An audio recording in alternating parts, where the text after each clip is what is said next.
niya, wikang Pilipino, wikang mapagpalaya. Sadyang napakasarap pakinggan ang salitang malaya na. Kaya't wikang Pilipino ay pagbunyi dahil Pilipino ang ating lahi.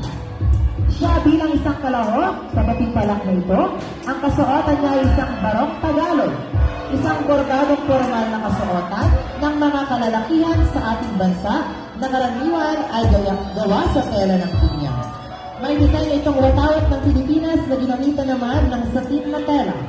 Tatlo ang kulay nito, bughaw, pula, at puti. Ang bughaw ay sinisimbolo sa kapayapaan na mahalaga sa pag-unlad ng bansa.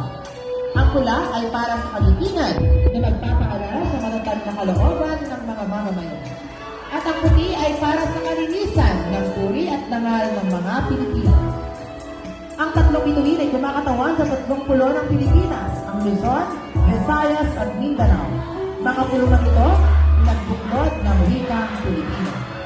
Ang aklat na hawak niya ay isang sipi ng nobelang Noli Me Tangere na akda ni Dr. Jose Rizal. Nagpapatunay na hindi sa dahas lamang makamtan ang ating kasarinlan, kundi sa panulat na gamit ang sariling wika ang naging daan ng ating paglaya. Sa kanyang tindig, kisig at kasuotan ay tanda ng isang matatag na kabataang Pilipino sa isip, sa salita at sa gawa. Muli, Ginoo, 12, Hans Justin C.